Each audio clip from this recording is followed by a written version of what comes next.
Hello friends, welcome to the TechnoTube channel. Odia ଭାଷାରେ technical ବିଷୟରେ ଏହା ପ୍ରଥମ ଚ୍ୟାନେଲ। ଏଥିରେ ଆମେ ବହୁତ ଇଣ୍ଟରେଷ୍ଟିଂ ସବଜେକ୍ଟ ବିଷୟରେ ଡିସ୍କସନ୍ କରୁଛେ। ଆଜି ଏହି ଚ୍ୟାନେଲ ଡିସ୍କସନ୍ କରିବା ଗୋଟେ ଇଣ୍ଟରେଷ୍ଟିଂ ସବଜେକ୍ଟ ବିଷୟରେ, ଯାହା ସମସ୍ତ ମନରେ ପ୍ରାୟ ଥାଏ, ଆଗ୍ରହ ଥିବ ସେହି ସବଜେକ୍ଟ ବିଷୟରେ। ସବଜେକ୍ଟ ହେଲା Why don't the electric current shock the birds? ପକ୍ଷୀମାନଙ୍କୁ ଇଲେକ୍ଟ୍ରିକ୍ କରେଣ୍ଟ କାହିଁକି ଲାଗେନି? ପକ୍ଷୀମାନଙ୍କୁ ଇଲେକ୍ଟ୍ରିକ୍ ସକ୍ କାହିଁକି ମାରେନି? ଚଢ଼େଇଟିଏ ପକ୍ଷୀଟିଏ ତାରରେ ବସିଥିଲେ ମଧ୍ୟ, ବିଦ୍ୟୁତ୍ ତାରରେ ବସିଥିଲେ ମଧ୍ୟ କାହିଁକି ତାକୁ ସକ୍ ଲାଗେନି? କିନ୍ତୁ ଆମକୁ ସକ୍ ଲାଗେ କାହିଁକି? ୟା ବିଷୟରେ ଡିସ୍କସନ୍ କରିବା ପୂର୍ବରୁ, ୟା ବିଷୟରେ ପୁରା ଜାଣିବା ପୂର୍ବରୁ ଆମକୁ କେତେ ଗୁଡ଼ିଏ ବେସିକ୍ ଇଲେକ୍ଟ୍ରିସିଟିର ଫଣ୍ଡାମେଣ୍ଟାଲ ବିଷୟରେ ଜାଣିବାକୁ ପଡ଼ିବ।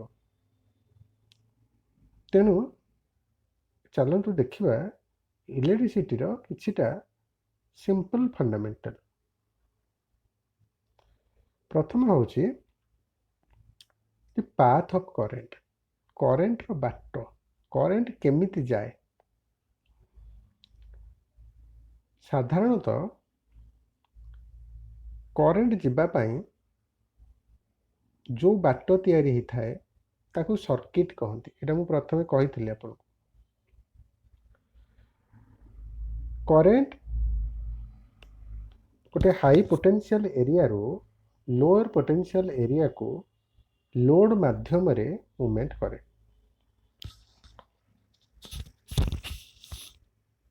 এই ଫିଗରରେ ଦେଖନ୍ତୁ, ଫିଗର ନମ୍ବର 1କୁ। ଏଥିରେ ଆମେ ଗୋଟେ ବ୍ୟାଟେରୀ ନେଇଛୁ, ଗୋଟେ ବଲ୍ବ ନେଇଛୁ। ବ୍ୟାଟେରୀରୁ ହାଇ ପୋଟେନ୍ସିଆଲ ବା ପଜିଟିଭ ସାଇଡ୍ରୁ କରେଣ୍ଟ ବାହାରୁଛି। ଦେନ୍ ବଲ୍ବ ବା ଯେଉଁଟାକୁ ଆମେ ଲୋଡ୍ ରେଜିଷ୍ଟାନ୍ସ ବୋଲି କହୁଛେ, ତା ଥ୍ରୋରେ ଯାଇକି ସିଏ ନେଗେଟିଭରେ ପହଞ୍ଚି ଯାଉଛି। ଏଇ ଗଲା ବାଟରେ ଯେତେବେଳେ ଲୋଡ୍ ରେଜିଷ୍ଟାନ୍ସ ଭିତରେ ଡ୍ରପ୍ ହେଉଛି, ସେହି ସମୟରେ ସେଠି ଗୋଟେ ୱାର୍କ ଡନ୍ ହେଉଛି, ବଲ୍ବଟି ଜଳୁଛି। ତେଣୁ କ୍ଲୋଜ୍ ପାଥ୍ରେ କରେଣ୍ଟ ଗୋଟିଏ ଜାଗାରୁ ବାହାରିବ ଏବଂ କାମ କରିସାରି ପୁଣି ଫେରିଯିବ। ତାମାନେ କରେଣ୍ଟର ଗୋଟେ ଆସିବା ବାଟ ଅଛି, କାମ କରିସାରିଲା ପରେ ଫେରିଯିବା ପାଇଁ ବାଟ ଅଛି। କିନ୍ତୁ ହେରାଜ ଫିଗର ନମ୍ବର 2 ଦେଖନ୍ତୁ, ଓପନ୍ ପାଥ୍। ଏଥିରେ କରେଣ୍ଟ ଯାଇପାରିବନି। କାହିଁକି ନା କରେଣ୍ଟ ଫେରିବା ପାଇଁ ବାଟ ନାହିଁ, ବା କରେଣ୍ଟର ଗୋଟେ ସର୍କୁଲେସନ୍ ପାଥ୍ ନାହିଁ। ଯେମିତିକି ଆମେ ଗୋଟେ ସୁଇଚ୍ ଲଗେଇଛେ, ଯେତେବେଳେ ସୁଇଚ୍ଟାକୁ ଅନ୍ କରୁଛେ ସେହି ସମୟରେ ଗୋଟେ କ୍ଲୋଜ୍ ପାଥ୍ ତିଆରି ହେଉଛି, ଯାହାଫଳରେ କି କରେଣ୍ଟ ଲୋଡ୍ ରେଜିଷ୍ଟାନ୍ସ ବା ଯାହା ଆମେ ଇଲେକ୍ଟ୍ରିକାଲ ଇକ୍ୱିପମେଣ୍ଟ ଲଗେଇଛେ ତା ଥ୍ରୋରେ ପାସ୍ କରୁଛି ଏବଂ ୱାର୍କ ଡନ୍ ହେଉଛି, କାମ କରୁଛି। କିନ୍ତୁ ଯଦି ଆମେ ସୁଇଚ୍ଟାକୁ ବନ୍ଦ କରିଦେଉଛେ, କ'ଣ ହେଉଛି ନା ଗୋଟେ ଓପନ୍ ପାଥ୍ କ୍ରିଏଟ୍ ହେଉଛି, ଡିସ୍କନେକ୍ସନ୍ ହେଇଯାଉଛି, ଯାହାଫଳରେ କରେଣ୍ଟ ପାସ୍ କରିପାରୁନି। ସେମିତି ଫିଗର ନମ୍ବର 3 ଦେଖନ୍ତୁ, ଇଏ ଗୋଟେ ହେଉଛି ସର୍ଟ ସର୍କିଟ୍। ସବୁବେଳେ କରେଣ୍ଟ ଚାହିଁବ ସବୁଠୁ ଲୋ ରେଜିଷ୍ଟାନ୍ସ ପାଥ୍ରେ ବା ସହଜିଆ ବାଟରେ ପଳାଇବାକୁ। ତେଣୁ ଯେତେବେଳେ ଆମେ ନେଗେଟିଭ ପଜିଟିଭ ଭିତରେ ଏଇ ମଝି ତାରଟା ଯୋଡ଼ିଦେଲେ, ସେହି ସମୟରେ ଏଇଟା ଗୋଟେ ସହଜିଆ ବାଟ ହେଇଥିବା ଯୋଗୁଁ କରେଣ୍ଟ ଏଇ ବାଟରେ ପଳାଇଗଲା ଏବଂ ସିଏ ଯେଉଁ ଅଧିକା ରେଜିଷ୍ଟାନ୍ସ ବାଲା ବଲ୍ ବାଟରେ ଗଲା ନାହିଁ। ତେଣୁ ଏକୁ ଆମେ କହୁଛୁ ସର୍ଟ ସର୍କିଟ୍ ବା ସର୍ଟକଟ୍ ବାଟରେ ପଳାଇଲା। এই କେସ୍ରେ କ'ଣ ହେଇଥାଏ, ଆମେ ଗୋଟେ ଫ୍ୟୁଜ୍ ଲଗେଇଥାଉ, ସେ ଫ୍ୟୁଜ୍ଟା ହାଇ ଟେମ୍ପରେଚର୍ ଯୋଗୁଁ କରେଣ୍ଟ ଡ୍ରପ୍ ହେବା ଯୋଗୁଁ ତା'ର ମେଲ୍ଟିଂ ପଏଣ୍ଟ ପହଞ୍ଚିଯାଏ ଏବଂ ସିଏ କଟିଯାଏ, ତରଳିଯାଏ, ଆମେ କହୁ ଫ୍ୟୁଜ୍ କଟିଗଲା। ତେଣୁ ଏଇଭଳି ଭାବରେ କ୍ଲୋଜ୍ ପାଥ୍ରେ କରେଣ୍ଟ ଗୋଟିଏ ଜାଗାରୁ ବାହାରିବ, କାମ କରିକି ଫେରିଯିବ। ଓପନ୍ ପାଥ୍ରେ କରେଣ୍ଟ ଯାଇପାରିବ ନାହିଁ। ଯଦି ଆମେ ସର୍ଟ ସର୍କିଟ୍ ପାଥ୍ କରିବା ତାହେଲେ ଯେଉଁଟା ସହଜିଆ ବାଟ ଥିବ ସେଇପଟେ ପଳେଇବ। ତାମାନେ ହେଉଛି ବଲ୍ର ଯେତିକି ରେଜିଷ୍ଟାନ୍ସ ଅଛି ତାଠୁ ଯେଉଁଟା କମ୍ ଅଛି ସେଇ ବାଟରେ ସେ ପଳେଇବ।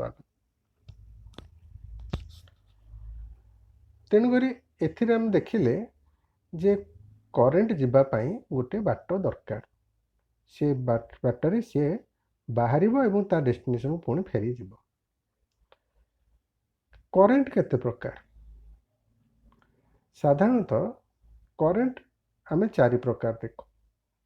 ପଲସେଟିଂ current, direct current, variable current and alternating current. ଏଠି ଅଲ୍ଟରନେଟିଂ ଜାଗାରେ ସ୍ପେଲିଂ ମିଷ୍ଟେକ୍ ହେଇଯାଇଛି, ସେଥିପାଇଁ ସରି।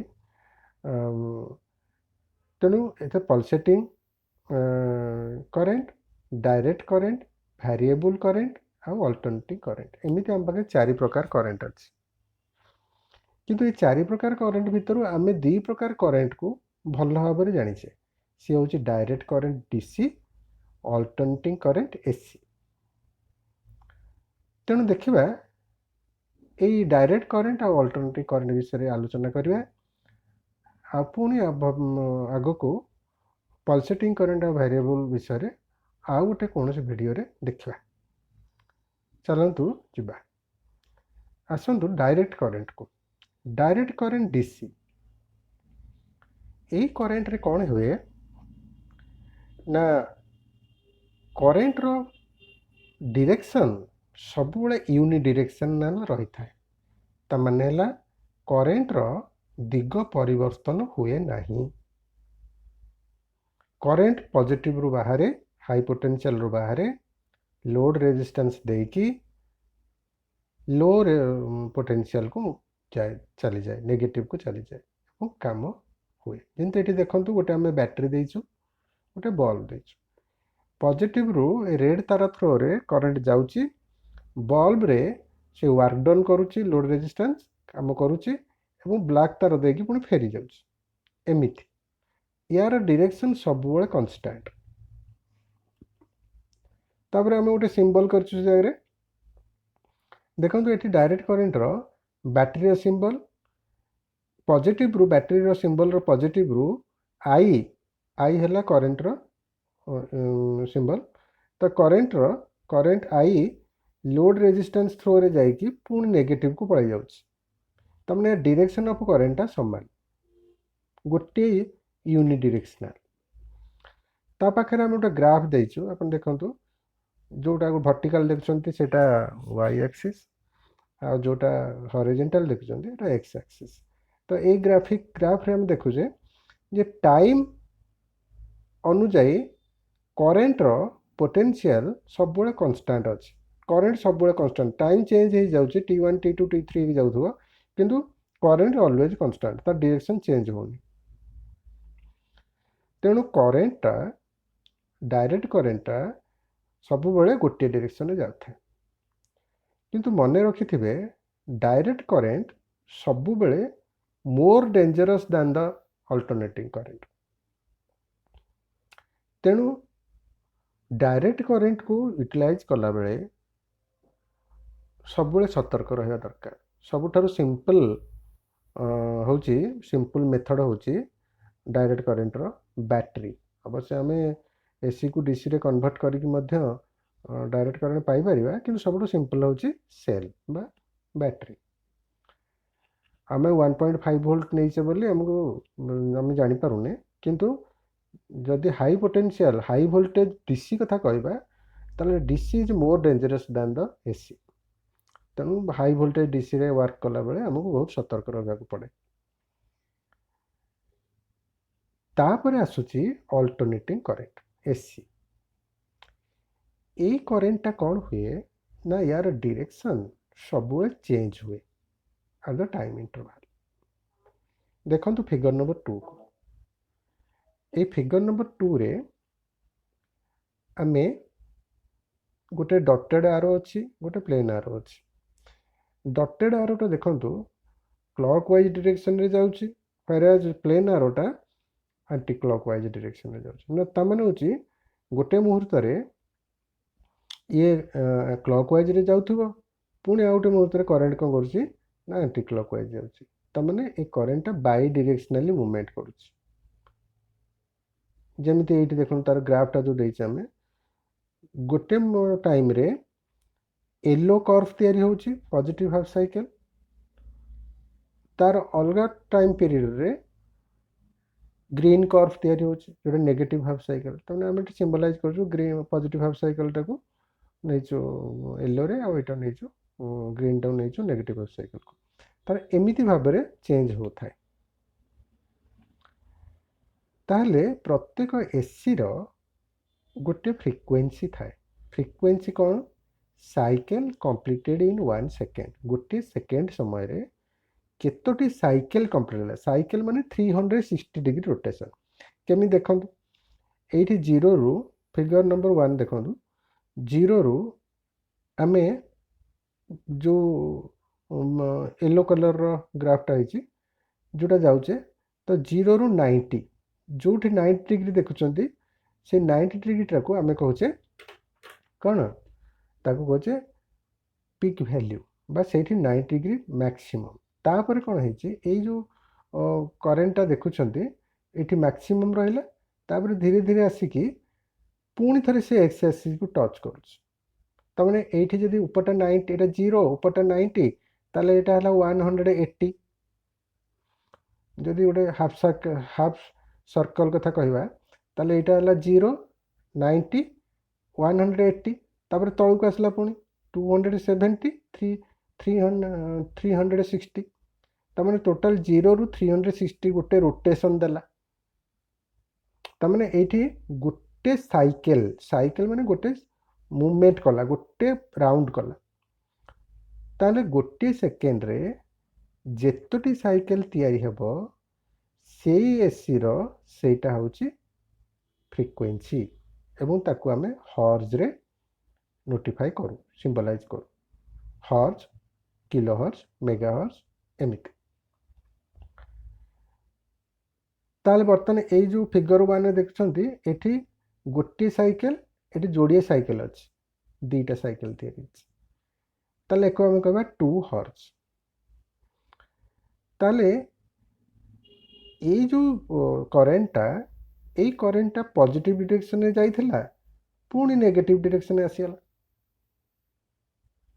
ସେଇଟାକୁ ଆମେ କେମିତି କରୁ, ଏଇ ସାଇକେଲଟା କେମିତି ଜେନେରେଟ୍ ହୁଏ, ସେଥିପାଇଁ ଚାଲନ୍ତୁ ଫିଗର ନମ୍ବର 3କୁ ଦେଖିବା। ଫିଗର ନମ୍ବର 3ଟା ଗୋଟେ ଏସି ଅଲ୍ଟରନେଟର। ଏଇଟା ଗୋଟେ ଅଲ୍ଟରନେଟର ବା ଗୋଟେ ଜେନେରେଟରର ସର୍କିଟ୍, ଇଣ୍ଟରନାଲ୍ କମ୍ପୋଜିସନ୍। এইଠି ଦୁଇଟା ପରମାନେଣ୍ଟ ମ୍ୟାଗ୍ନେଟ୍ ଅଛି, ଗୋଟେ ନର୍ଥ ପୋଲ୍ ଆଉ ଗୋଟେ ହେଲା ସାଉଥ ପୋଲ୍। ତା ଭିତରେ ଯେଉଁ ଆରୋ ମାର୍କ ଦେଖୁଛନ୍ତି ସେମାନେ ହେଉଛି line of magnetic line of force.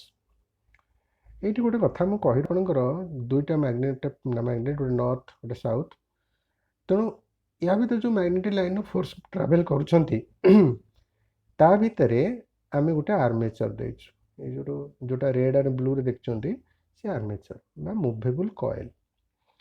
ତ ଏଇ ମୁଭେବୁଲ୍ କଏଲ୍ଟା ବର୍ତ୍ତମାନ ଯେଉଁ କଣ୍ଡିସନରେ ଅଛନ୍ତି, ତା ପାଖରେ ଯେଉଁ ଫିଗର ନମ୍ବର 4 ଦେଖନ୍ତୁ, ତ ଏଇ କଣ୍ଡିସନରେ କୌଣସି ଜେନେରେସନ୍ ହେଉନାହିଁ। ତେଣୁ ଆମେ ଏକ୍ସ ୱାଇ ଗ୍ରାଫର ମିଡିଲରେ 0 ନେବା। ବର୍ତ୍ତମାନ ଧରନ୍ତୁ ଏଇଟା ଆଣ୍ଟି କ୍ଲକ୍ ୱାଇଜ୍ ଘୁରୁଛି, ତ ଆଣ୍ଟି କ୍ଲକ୍ ୱାଇଜ୍ ଘୁରିଲା ବେଳକୁ ଧରାଯାଉ ଯେ ୱାଇ ଆକ୍ସିସ୍ରେ ତାର କରେଣ୍ଟ ଜେନେରେଟ୍ ହେଲା। କାହିଁକିନା ଏଇଟା ଯେହେତୁ ଏମିତି ପ୍ଲେନ୍ ହେଇକି ଥିଲେ, ବର୍ତ୍ତମାନ ଯେତେବେଳେ ବୁଲିବେ ସେ କ'ଣ ହେବ ନା ଏଇ ଲାଇନ୍ ଅଫ୍ ଫୋର୍ସ ଗୁଡ଼ାକୁ ଡିଷ୍ଟର୍ବ କରିବ। ତ ଲାଇନ୍ ଅଫ୍ ଫୋର୍ସ କ'ଣ କରିବ ନା ସେ ଯେଉଁ ତା ଭିତରେ ଯେଉଁ ଫ୍ରି ଇଲେକ୍ଟ୍ରନ୍ ମାନେ ଥିବେ ତା ଉପରକୁ ପ୍ରେସର ପକାଇବ, ଏକ୍ସାଇଟେଡ଼ କରିବ, ତେଣୁ କରେଣ୍ଟଟା ସେଠୁ ଜେନେରେଟ୍ ହେବ। ତେଣୁ ଏଇ କରେଣ୍ଟଟା କ'ଣ ହେବ ନା ग्राफ रे धीरे धीरे वाई एक्सिस डायरेक्शन रे बढ़िबो। एई बढ़िबाटा को आमे कहूचे इंस्टेंटेनियस वैल्यूज। जो पर्टिकुलर इंस्टांट रे जो वैल्यूटा इंक्रीमेंट हला टाइम इंटरवल रे सेटा को इंस्टेंटेनियस वैल्यूज कहला। एमिति बुलिकी सी कौन हम ना भर्टिकाली ठिया हो। ताले बर्तमान जो पोजिशन अच्छे जीरो जिते भर्टिकाली ठिया गला एटा 90 डिग्री माने गोटे 90 डिग्री रोटेशन देला।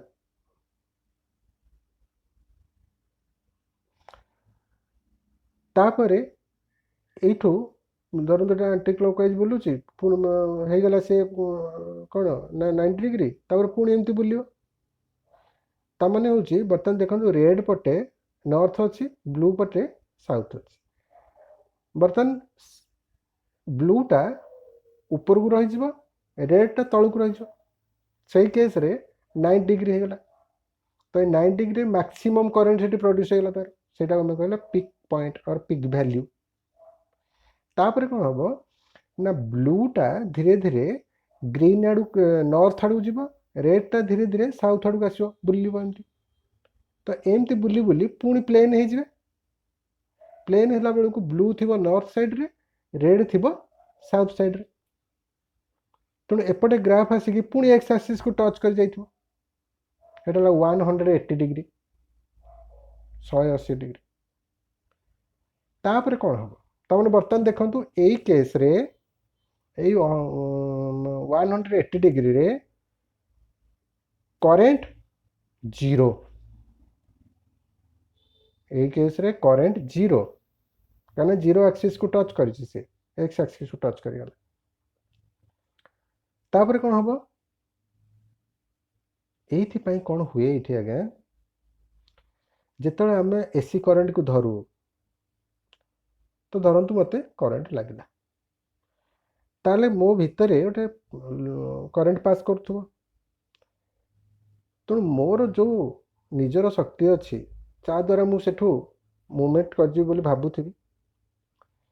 तो ये जो जीरो एक्सिस रे जिते से पहुँची जीव कहीं करेंटा धीरे धीरे बढ़ुची कमी कमी कमी जिते 180 डिग्री आसो से जगह जीरो होगा पूर्वर जो जीरो थी बर्तमान से जीरो ताले मु मोर निजस्व फोर्स जो छिटकी पड़ी आम से कहूँ मत करेन्ट माइला तो फोपाड़ी देला करेन्ट फोपाड़े मु मो निज जो फोपाड़ी हो पड़े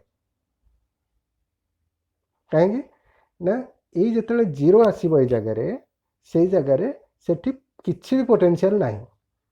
तेणु आमर जो थर्ड लॉ रे न्यूटन कर आमे छिटकी पड़ी कहीं आमे भिड़ी हो खसी जावाई आम बॉडी चेष्टा कर खसी जावाक। तेणु जो से जीरो हो गला से समय आमे निजक निजे छिटकी पड़े। तो आमे कहले करेन्ट आम माइला आमे करेन्ट फोपाड़ी देला आमको किंतु आमको करेन्ट फोपाड़ूनी। सेटा जदि डीसी केस रही था ताले आमको से फोपाड़ी न था आमको टाणिकी रखी था कहीं तार जीरो हबार पोजिशन ना से आगुरी आपको कही जे DC is more dangerous than the AC. अवश्य ये करेन्ट अकॉर्डिंग जदि हाई पोटेंशियल करेन्ट बहुत हाई वोल्टेज थाए हाई करेन्ट थाए से केस में मनीष डेथ हो जापे आ फोपाड़ी हेनी लाखी से रही कहीं जो डेथ होगा फोपाड़ी हम कौन कि जब लो करेन्ट अच्छी तो आमको फोपाड़े आ मरीगला मनीषटा आ कौन से फोपाड़ी हम से लाखी रही तार बर्न आउट हो जितेबले ये होगला आपंकर आसवा केस को जितेबले पुणी पारालाल होगला अर्थात बर्तमान ब्लू पट्टा अच्छी नॉर्थ को रेड पट्टा अच्छी साउथ को तेना बर्तमान 180 डिग्री है तापर पुणी ब्लूटा बुलिला बुलला पुणी भर्टिकल पोजिशन टा आसो तो सेटा हम 270 एवं पुणी थे से बुलिकी आसिक नॉर्मल पोजिशन पड़े आसो मैंने रेड अच्छी नॉर्थ को ब्लू अच्छी साउथ रे से 360।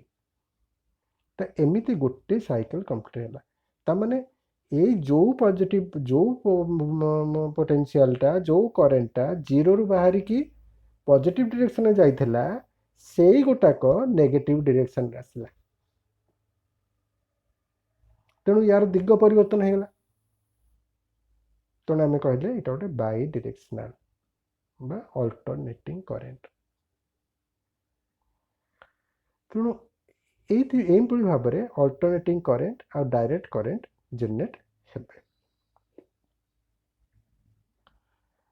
तापर आम आसवा हाउस वायरिंग को देखा आम धीरे धीरे जाऊे से आमर मूल कथा को हाउस वायरिंग रे कौन होता है आम घरे आम जो ट्रांसफॉर्मर रु आम कॉलोनी पाखे ट्रांसफॉर्मर रु आमर आसी थाए तार जनरली डिस्ट्रीब्यूशन ट्रांसफॉर्मर रु आसी थाए फेज आउ न्यूट्रल या विषय आहरी पछू जाई डिस्कशन करवा आगे डिस्कशन करवा एबे ता विषय में डिटेल कहूनी कौन फेज कौन से केमिति स्टार एंड डेल्टा होची कौन सेटा आम डिस्कशन करवा कि मन रखी था डिस्ट्रीब्यूशन ट्रांसफॉर्मर रे जनरली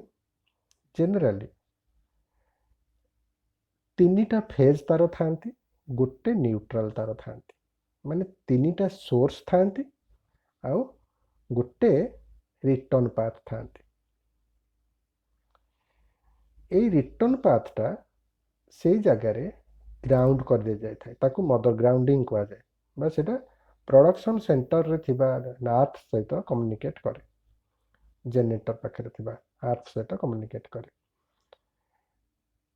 तेणु आमर जो प्लग अच्छी हाउस रे घरे जो प्लग अच्छी से प्लग रे मन रखिए यहाँ गोटे इंटरनेशनल स्टैंडर्ड आम एमती करिया पड़ो प्लग रे माने जो मैंने घरे सब वायरिंग करती जमी लगे दिखते जो क्वालिफाइड से लगाती सब जो 3 पिन प्लग आप यूटिलाइज करवा दरकार 5 पिन कले भी चलो 5 पिन माने 3 पिन ता भीतर गोटे 2टा पिन आम एक्सट्रा देचे कि 3 पिन गुड़ा तो 3 pin plug point right hand side रे सब फेज को रखिए फेज आम जानिया केमती ना से तार रे खाली पादरे ठिया है कि टेस्टर मारिले जले तामाने हला वर्तमान कौन होची आउ सेठी टेस्टर माइले जलिबो न्यूट्रल टेस्टर माइले जलिबो नाही केते लोक भाबंती जे जोटा बोधे आम टेस्टर मारुचे सेटा पॉजिटिव एक्चुअली पॉजिटिव नुहे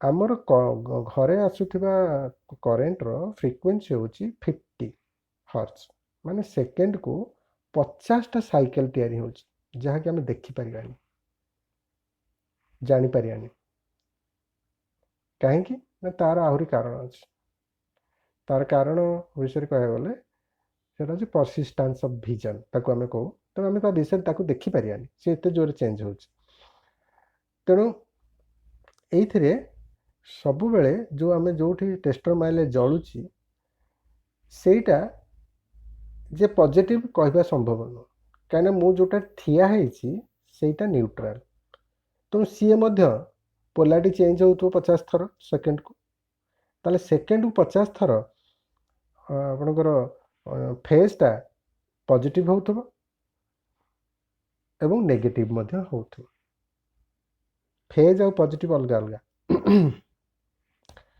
तेणु जो फेज अच्छी से सेकेंड को 50 थर पॉजिटिव डायरेक्शन में मूवमेंट करूथबो नेगेटिव कहूथबो से जोटा न्यूट्रल अच्छी सेटा सेकेंड को 50 थर पॉजिटिव होथबो नेगेटिव होथबो जेहेतु आमे तले ठिया है आर्थ रे ठिया है कही परिबा इनडायरेक्टली मु न्यूट्रल ऊपर ठिया है तेणु न्यूट्रल ऊपर जो ठिया है ताले हाई पोटेंशियलटा कोट माने जो फेजटा कंप्लीट करियो पाथ कोठे न्यूट्रल रे तेणु बर्तमान कौन हम से टेस्टर भितर करेंट आसिकी आम बॉडी देकी ग्राउंड हो तलक तेणु टेस्टर जल कि जिते मुझे न्यूट्रल रे मारुची जलू ना ता कारण कौन ता कारण है मो पाद तले जो टर्मिनाल मु जो टेस्टर मारुची सेटा भी सही टर्मिनाल दुईटा का आइडेंटिकल दुईटा समान या केमिति संभव ମୁଁ ଯଦି ପଜିଟିଭକୁ ପଜିଟିଭରେ ଯୋଡ଼ିବି ବଲ୍ ଜଳିବ, ନେଗେଟିଭ ନେଗେଟିଭ ଯୋଡ଼ିବି ଜଳିବ, ଜଳିବନି।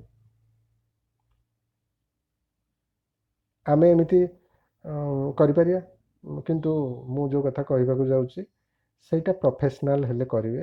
ମୋ କଥାକୁ ନେଇକି ଆପଣ ପ୍ରାକ୍ଟିକାଲ୍ କରି ପକାଇବେନି। କୌଣସି ଗୋଟେ ଏଇଟା ରିସ୍କ ଅଛି। ଯେଉଁମାନେ ପ୍ରଫେସନାଲ୍, ଯେଉଁମାନେ ଟ୍ରେଣ୍ଡ ପର୍ସନ୍ ଏଇ କାମ କରିବେ। ସମସ୍ତଙ୍କୁ, ବିଶେଷ କରି ଛୋଟ ପିଲାମାନେ ଯଦି ମୋର ଭିଡ଼ିଓ ଦେଖୁଥାନ୍ତି, ତାହେଲେ ମୁଁ ଏଇ ଯେଉଁ କଥା କହିବାକୁ ଯାଉଛି କେବେ ମଧ୍ୟ ଟ୍ରାଏ କରିବେ ନାହିଁ। ମୋର ଏଇଟା ବହୁତ ବହୁତ ରିକ୍ୱେଷ୍ଟ। ଯେହେତୁ ଥିଓରିଟିକାଲ୍ ଏକ୍ସପ୍ଲେନେସନ୍ କରୁଛି, ତେଣୁ ସେଥିପାଇଁ ମୁଁ କହିଦେଉଛି, କିନ୍ତୁ ମୁଁ ସମସ୍ତଙ୍କୁ ଅନୁରୋଧ କରୁଛି ୟାକୁ ୟୁଟିଲାଇଜ୍ କରିବେନି। ସତର୍କ ଯିଏ କରିବେ ସେମାନେ ପ୍ରଫେସନାଲ୍ ହେଇଥିବା ଦରକାର। ଯଦି ଆମେ କୌଣସି ଗୋଟେ ଇନ୍ସୁଲେଟର ଉପରେ ଠିଆ ହେଇକି ଫେଜ୍କୁ ଧରିବା ଏବଂ ନ୍ୟୁଟ୍ରାଲରେ ଟେଷ୍ଟର ଲଗାଇବା, ବର୍ତ୍ତମାନ ଦେଖିବେ ନ୍ୟୁଟ୍ରାଲରେ ଟେଷ୍ଟର ଜଳିବ। କାହିଁକି ନା ଆମ ବଡ଼ି ନିଜେ ଫେଜ୍ ହେଇଗଲା, ଗୋଟେ ଟର୍ମିନାଲ୍ ହେଇଗଲା, ଆଉ ତାର ଅପୋଜିଟ୍ ଟର୍ମିନାଲ୍ରେ ଜଳିଲେ। ସେମିତି ଯେତେବେଳେ ମୁଁ ଖାଲିରେ ଠିଆ ହେଇଛି ସେଇଟା ହେଲା ନ୍ୟୁଟ୍ରାଲ୍ ପାଥ୍, ଆଉ ଯେଉଁଠି ମାରୁଛି ସେଇଟା ଫେଜ୍ ପାଥ୍, ତେଣୁ ଜଳିଲା। ସେଥିପାଇଁ ଗୋଟେ ସାଇଡ଼୍ ଜଳୁଛି। ପ୍ରତ୍ୟେକ ପ୍ଲଗ୍ ପିନ୍ର ଡାହାଣ ପଟ ସାଇଡ଼୍ରେ ଫେଜ୍କୁ ସବୁବେଳେ ରଖିବେ ହାଉସ୍ ୱାରିଂ ବେଳେ, ବାଁ ପଟ ସାଇଡ଼୍ରେ ସବୁବେଳେ ନ୍ୟୁଟ୍ରାଲ୍କୁ ରଖିବେ। ଏଇଟା ଗୋଟେ ଇଣ୍ଟରନ୍ୟାସନାଲ୍ ଷ୍ଟାଣ୍ଡାର୍ଡ଼। ଦେଖନ୍ତୁ ଓଲଟେଇଲେ ଆପଣଙ୍କୁ କିଏ ମନା କରୁନାହାନ୍ତି, କିନ୍ତୁ ଇଣ୍ଟରନ୍ୟାସନାଲ୍ ଷ୍ଟାଣ୍ଡାର୍ଡ଼ ଆପଣ ମେଣ୍ଟେନ୍ କଲେ ଭଲ। କାରଣ ଯିଏ ଆସିବ ସେ ଜାଣିଥିବ ଯେ ଯେହେତୁ ୱାରିଂ ହେଇଛି ତ ଡାହାଣ ପଟ ସାଇଡ଼୍ଟା ଥିବ ଫେଜ୍। ଏବଂ ଏଇ ଫେଜ୍ଟା ରେଡ଼୍ କଲର୍ ଇଣ୍ଟରନ୍ୟାସନାଲି ଆମେ ଡିନୋଟ୍ କରିଛୁ, ଏବଂ ନ୍ୟୁଟ୍ରାଲ୍ଟାକୁ ବ୍ଲାକ୍ ବୋଲି ଡିନୋଟ୍ କରାଯାଇଛି। ଏବଂ ତା ଉପରେ ଯେଉଁଟା ରହିଲା ସେଇଟା ଗ୍ରାଉଣ୍ଡ ବା ଆର୍ଥ, ସେଇଟା ସଦାବେଳେ ଗ୍ରୀନ୍ କଲର୍ ରଖିବେ। ତେଣୁ ତିନିଟା ତାର ଆମର ସାଧାରଣତଃ ୟୁଟିଲାଇଜ୍ କରାଯାଏ। ଗୋଟେ ହେଲା ଗ୍ରୀନ୍, ବ୍ଲାକ୍, ଆଉ ଗୋଟେ ହେଉଛି ରେଡ଼୍।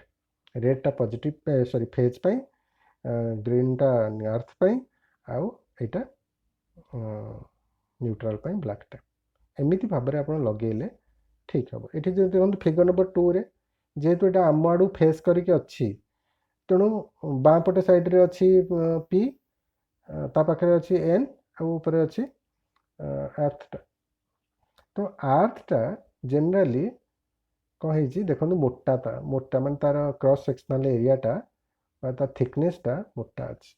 କାହିଁକି ନା ଏଠି ଏକ୍ସେସ୍ କରେଣ୍ଟ ଇଜିଲି ଗ୍ରାଉଣ୍ଡ ହେଇଯାଇପାରିବ। ତେଣୁ ଯେଉଁଟା ଯେତେ ମୋଟା ତାର ସେମାନେ ସେତେ ଲୋ ରେଜିଷ୍ଟାନ୍ସ, ଯିଏ ଯେତେ ପତଳା ତାର ସେ ସେତେ ହାଇ ରେଜିଷ୍ଟାନ୍ସ।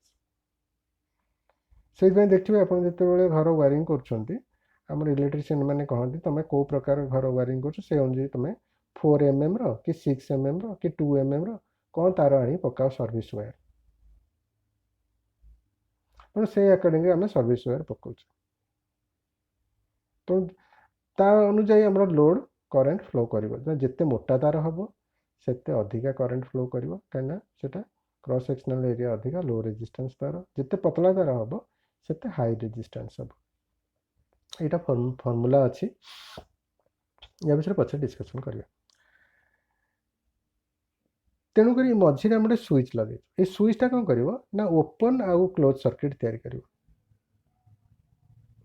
ତେଣୁ ଏଇଭଳି ଭାବରେ ଆମେ ଗୋଟେ ହାଉସ୍ ୱାରିଂର ଦେଖିଲେ ଗୋଟେ ଆର୍ଥ ରହିଲା, ଗୋଟେ ଫେଜ୍ ରହିଲା, ଗୋଟେ ନ୍ୟୁଟ୍ରାଲ୍ ରହିଲା। ତେଣୁକରି ତା ଆଗକୁ ଯିବା, ଦେଖିବା ଯେ ଆମେ କେମିତି ସକ୍ ଖାଉ, ମାନେ ସକ୍ ଲାଗେ କେମିତି ଆମକୁ। ଦେଖନ୍ତୁ ମୁଁ ତ ଆଗରୁ କହିଛି ଯେ କରେଣ୍ଟ ସଦାବେଳେ ଚାହିଁବ ଯେ ଗୋଟେ ଲୋ ରେଜିଷ୍ଟାନ୍ସ ପାଥରେ ମୁଭମେଣ୍ଟ କରିଯିବ।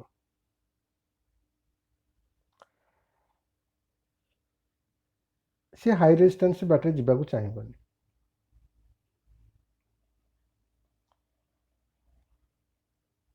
ଗୋଟେ ମଣିଷର ଇଣ୍ଟରନାଲ୍ ରେଜିଷ୍ଟାନ୍ସ ମାନେ ଆମର କେତେ ରେଜିଷ୍ଟାନ୍ସ,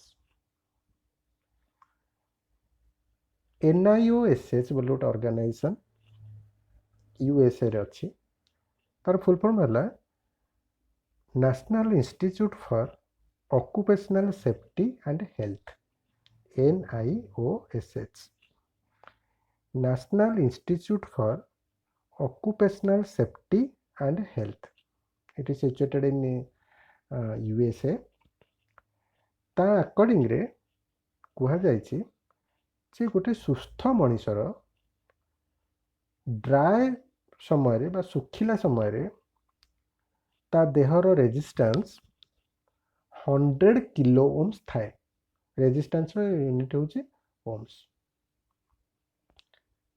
100 किलो ओम्स थाए किंतु जेतेबेले सी ओदा हो जाए थाए बा ता देह असुस्थ थाए खंडिया हो जाए थाए से समय ता रेजिस्टेंस 1K पर्यंत थाए ता माने होची आमर बॉडी रो रेजिस्टेंस 100 किलो ओम्स ठारू मैक्सिमम मिनिमम 1 किलो ओम्स पर्यंत को वोल्टेज अंडर रे 220 वोल्ट अंडर रे जदि वोल्टेज अधिका रहिबो करंट अधिका रहिबो ताहले ए वेरिएशनटा एटा भ्यारी करि पारे तेणु करी जेतेबेले आमे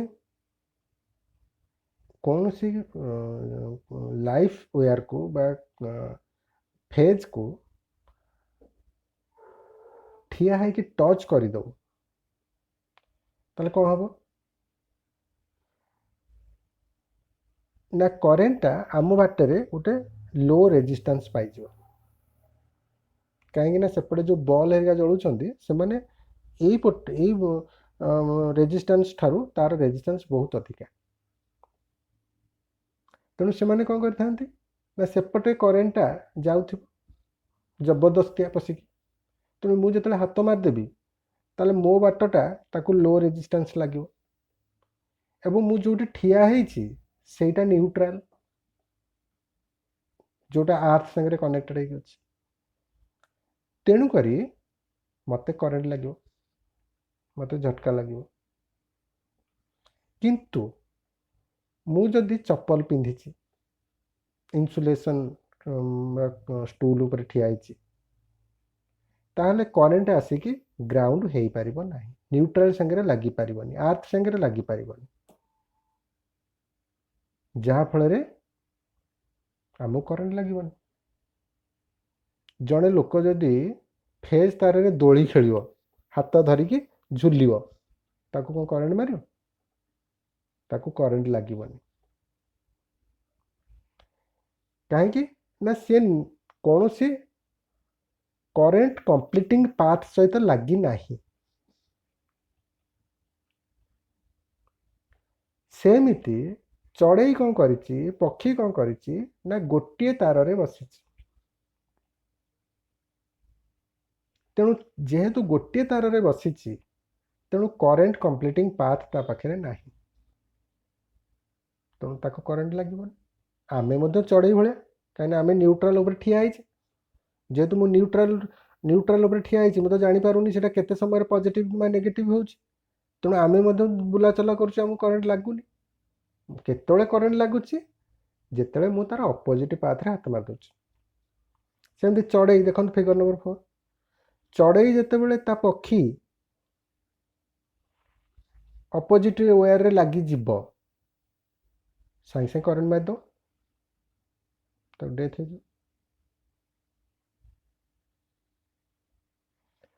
फिगर नंबर 3 रे देखे देखो गोटे लोक दोली खेलु गोटे वेयर रे ताको तो करेंट लगुनि कहीं ना सी तार पाद तले लगी ना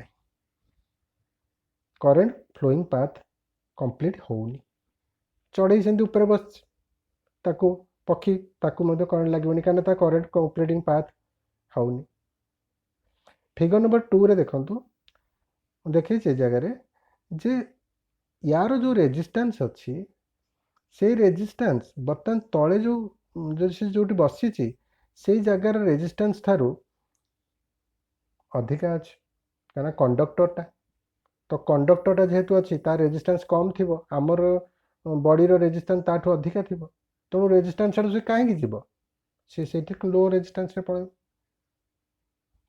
कि जिते आम से अपोजिट पोलारिटी थी हाथ मारिदेवा चढ़ई अपोजिट पोलारिटी पक्षी बाजिज ताले से बर्तमान लो रेजिस्टेंस हो तेणु करंट लगे तेणु जो मैंने इलेक्ट्रीशियन आसती से मैंने सुज पिंधिक करती ना हाथ में ग्लोव्स लगाती कहीं ग्लोव्सटा इन्सुलेटरटा रबरटा अवश्य सबू करेन्ट रबर इन्सुलेटर नुह आमर इलेक्ट्रिकल थियोरी आम कहे we can not draw a rigid line in between conductor and insulator आमे कौन सी कंडक्टर इन्सुलेटर भितर गोटे रिजिड लाइन ड्रॉ करि परिबानी जे this are conductor that are insulator एमिति कहि परिबानी if the condition changes then the conductor will become insulator and vice versa जदि कंडीशन चेंज हो जिवो ताले इन्सुलेटर कंडक्टिविटी देखै दे पारे लो रेजिस्टेंस देखै पारे आउ कंडक्टर मध्य इन्सुलेशन प्रॉपर्टी देखै पारे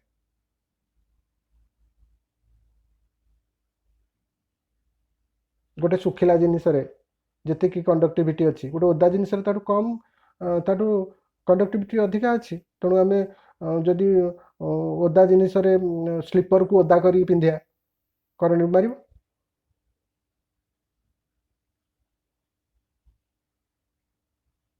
से आम सब कहीचे जे वी कैन आम केबे गोटे रिजिड लाइन ड्रॉ करि परिबानी कंडक्टर और इन्सुलेटर मझे जे एमाने कंडक्टर एमाने इन्सुलेटर नाई हो पार कंडीशन इफ चेंजेस से आम सब रखीचे इन ए पर्टिकुलर कंडीशन देचे सब जो कौन से आम थियोरी डेफिनेशन पढ़ू इन ए पर्टिकुलर कंडीशन बोली स्टार्ट करूँ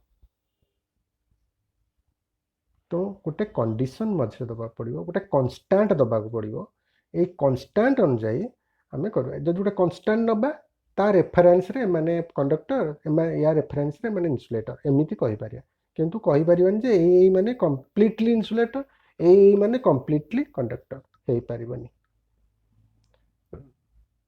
हम कहि पारंती कंडक्टरटा केंति इन्सुलेटर हे जो इन्सुलेटर माने इन्सुलेशन माने जे ताकू बाधा दब जा भितर करेन्ट जाई परिबो नाही जाई परिबोनी माने जदि जनक भितर जेति करेन्ट जाउथला बर्तमान कमी गला ताले आमे कहिबानी कि किछिटा इन्सुलेशन प्रॉपर्टी जनरेट हो गला बोली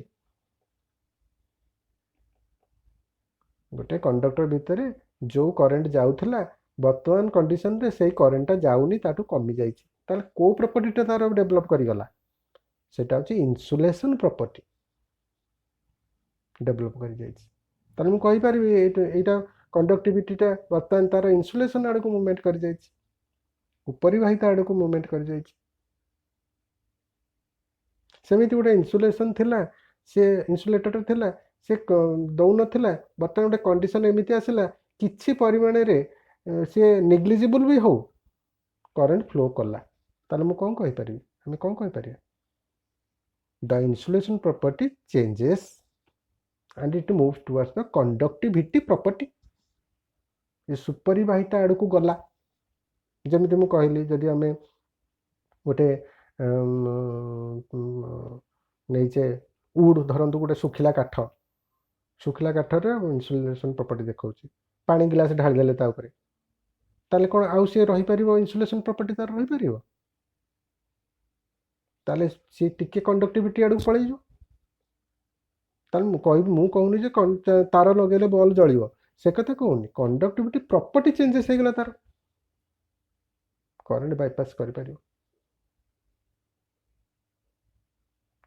सब प्रॉपर्टी अलग आ वर्किंग अलग तेणु से कहला जे रिजिड लाइन ड्रॉ करा जाई पारिबो नाही दिज भितर केबे मध्य कहि परिबानी जे एमाने इन्सुलेटर एमाने कंडक्टर अवश्य केते गुडे अछंती जो माने बेस्ट कंडक्टर बेस्ट इन्सुलेटर जमी बेस्ट इन्सुलेटर मानक आम केबे मध्य आनी पारिबानी कंडक्टिव जोन को ସେମାନଙ୍କ କଥାରେ ଯେମିତିକି ପର୍ସଲିନ୍ ଅଛି, ଆପଣଙ୍କର ଗ୍ଲାସ୍ ଅଛି, ଆଣ୍ଡ ଏମିତି ଏମାନେ ସବୁ ଏମାନେ ସହଜରେ କଣ୍ଡକ୍ଟିଂ ଜୋନ୍କୁ ଆସନ୍ତିନି, ଏମାନେ ଗୁଡ୍ ଇନ୍ସୁଲେଟର। ସେମିତି ସେପଟେ ମଧ୍ୟ କଣ୍ଡକ୍ଟିଭିଟି ଲେବୁଲରେ ମଧ୍ୟ ଅଛନ୍ତି, ଧରନ୍ତୁ ସିଲଭର, ଗୋଲ୍ଡ, ଏମାନେ ସହଜରେ ଆସନ୍ତିନି ଇନ୍ସୁଲେସନ୍ ଲେବୁଲକୁ। ଏମାନେ ଦେଖାନ୍ତି ଜେନେରାଲି କଣ୍ଡକ୍ଟିଭିଟି ପ୍ରପର୍ଟି ଅଧିକା। କିନ୍ତୁ ନର୍ମାଲି କହୁଛି ଯେ ଗୋଟେ ରିଜିଡ୍ ଲାଇନ୍ ଡ୍ର କରିପାରିବା ନାହିଁ, ମିନିଏଚର ଟୁ ମିନିଏଚର କନଭର୍ସନ୍ ହେଇପାରେ। ତେଣୁ ଏଥିରେ ଆପଣ ଜାଣିପାରିଥିବେ ଯେ ଚଢ଼େଇକୁ କାହିଁକି କରେଣ୍ଟ ମାରିଲାନି, କାହିଁକିନା ତାର ଅପୋଜିଟ୍ ଡିରେକ୍ସନରେ କରେଣ୍ଟ ଫ୍ଲୋ ହେଉନାହିଁ, ତା ବଡ଼ି ଦେଇକି ପାସ୍ କରୁନି। ତେଣୁ ଯଦି ତା ବଡ଼ି ଦେଇ କରେଣ୍ଟଟା ପାସ୍ କରିଯାଆନ୍ତା ତାକୁ କରେଣ୍ଟ ମାରନ୍ତା। ଯେତେବେଳେ ତା ଚଢ଼େଇର ପକ୍ଷୀର ଡେଣା ଅଦର ପୋଲାରିଟି ଲାଗିଯିବ କରେଣ୍ଟ ମାରିବ। ସେମିତି ଆମେ ମଧ୍ୟ ନ୍ୟୁଟ୍ରାଲରେ ଚାଲୁଛେ, ତେଣୁ ଆମେ କହିପାରିବା ଚଢ଼େଇ ଭଳିଆ ଆମେ ମଧ୍ୟ ଗୋଟେ ଫେଜ୍ରେ ଚାଲୁଛେ, ଗୋଟେ ପୋଲାରିଟିରେ ଚାଲୁଛେ। ଯେତେବେଳେ ଅଦର ପୋଲାରିଟିରେ ହାତ ବାଜିଯିବ ଆମେ କରେଣ୍ଟ ମାରିବ, ନହେଲେ ମାରିବନି। ତାମାନେ ମନେ ରଖନ୍ତୁ, କରେଣ୍ଟ ଯାଇବା ପାଇଁ ଗୋଟେ କମ୍ପ୍ଲିଟ୍ ପାଥ୍ ଦରକାର।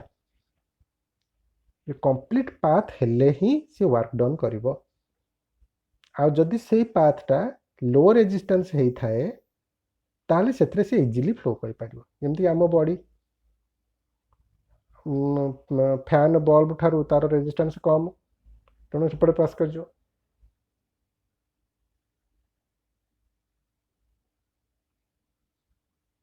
କିନ୍ତୁ ଧରନ୍ତୁ ଏମିତି ଗୋଟେ ଏକ୍ଜାମ୍ପଲ୍ ନିଅନ୍ତୁ, ଏବେ it is not possible exactly, କିନ୍ତୁ ତଥାପି ଗୋଟେ ମୁଁ ଏକ୍ଜାମ୍ପଲ୍ ଦେଉଛି।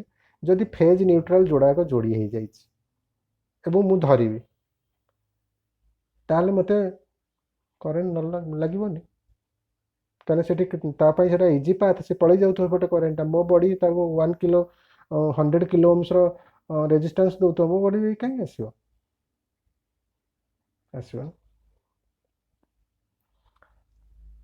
ତେଣୁକରି ଆମେ ଏଠି ଜାଣିଲେ ପକ୍ଷୀକୁ ଏଇଥିପାଇଁ କରେଣ୍ଟ ଲାଗେନି, କାହିଁକିନା ତାର ରିଟର୍ଣ୍ଣିଂ ପାଥ୍ ନଥାଏ। ତେଣୁ ମନେ ରଖନ୍ତୁ, ଯେତେବେଳେ ପର୍ଯ୍ୟନ୍ତ କରେଣ୍ଟ ତାର ରିଟର୍ଣ୍ଣିଂ ପାଥ୍ ନ ପାଇବ ସେ ପର୍ଯ୍ୟନ୍ତ କିଛି ବି ୱାର୍କ କରିପାରିବ ନାହିଁ, ତାକୁ ଓପନ୍ ସର୍କିଟ୍ କହିବ। ତାମାନେ ବର୍ତ୍ତମାନ ଚଢ଼େଇଟି ପକ୍ଷୀଟି ଓପନ୍ ସର୍କିଟ୍ରେ ଅଛି। ଓପନ୍ ସର୍କିଟ୍ର ରେଜିଷ୍ଟାନ୍ସ ଇନଫିନିଟି, ତେଣୁ ତା ରେଜିଷ୍ଟାନ୍ସ ଇନଫିନିଟିରେ ଅଛି, ତେଣୁ ସେଥିପାଇଁ ସେପଟେ କରେଣ୍ଟ ଯାଇପାରିବ ନାହିଁ। ଦ୍ୟାଟ୍ ଇଜ୍ ହ୍ୱାଇ ଚଢ଼େଇକୁ ପକ୍ଷୀକୁ କରେଣ୍ଟ ମାରେ ନାହିଁ। କିନ୍ତୁ ଆମେ ବି ଚପଲ ପିନ୍ଧିକି ଭଲ ଇନ୍ସୁଲେସନ୍ କରି ହାତ ମାରିଲେ, ଗ୍ଲୋଭ୍ସ ଲଗେଇ ହାତ ମାରିଲେ ହେବନି। ଅବଶ୍ୟ ସବୁ ଗ୍ଲୋଭ୍ସରେ ସବୁ ଭୋଲ୍ଟେଜ୍ରେ ହାତ ମାରିପାରିବାନି, ଏଟା ଚେଷ୍ଟା କରିବେନି। ଆଉ ବିଶେଷ କରି ମୁଁ ଯେଉଁଟା କହିଲି ଏଟା ଏକ୍ସପେରିମେଣ୍ଟ କରିବେନି ଏକ୍ଜାକ୍ଟଲି, କାହିଁକି it is very hazardous thing. Experiment ପାଇଁ ଗୋଟେ ଏକ୍ସପିରିଏନ୍ସ ଲେବୁଲ୍ ରହିବା ଦରକାର, ଗୋଟେ ପର୍ଟିକୁଲାର ରହିବା ଦରକାର, ଆପଣଙ୍କର ଏକ୍ସପର୍ଟାଇଜ୍ ରହିବା ଦରକାର। ତେଣୁ ଛୋଟ ପିଲାମାନଙ୍କୁ ମୋର ବହୁତ ବହୁତ ଅନୁରୋଧ, ମୋର ଯଦି କିଏ ଭିଡ଼ିଓ ଦେଖୁଥିବେ କେବେ ମଧ୍ୟ ୟାକୁ ପ୍ରାକ୍ଟିକାଲ କରିବାକୁ ଚେଷ୍ଟା କରିବେନି। ଆଉ ଶୁଣନ୍ତୁ, ବୁଝନ୍ତୁ, କିନ୍ତୁ ପ୍ରାକ୍ଟିକାଲ ୟାକୁ କରନ୍ତୁନି, ଯେହେତୁ ଆମେ ଏଇଟା ଫାଟାଲ, ଜୀବନ ପ୍ରତି ବିପଦ ଆସିବ। ତେଣୁ ଆପଣ ବୁଝିପାରୁଥିବେ ନିଶ୍ଚୟ ପକ୍ଷୀକୁ କାହିଁକି କରେଣ୍ଟ ମାରେନି, ଆଉ ଆମେ ଖାଲି ଗୋଡ଼ରେ ଠିଆ ହେଇକି ହାତ ମାରିଦେଲେ କାହିଁକି କରେଣ୍ଟ ମାରେ। ଠିକ୍ ଅଛି, ଏତିକିରେ ରଖିବା ଆଜି। ଆହୁରି ଇଣ୍ଟରେଷ୍ଟିଂ କଥା ମୁଁ ଆପଣଙ୍କୁ କହିବି। କମେଣ୍ଟସ୍ କରିବେ, ଯଦି ଡାଉଟ୍ସ ଥାଏ କମେଣ୍ଟ କରିବେ, ନିଶ୍ଚୟ ସବସ୍କ୍ରାଇବ୍ କରିବେ। Okay friends, thank you.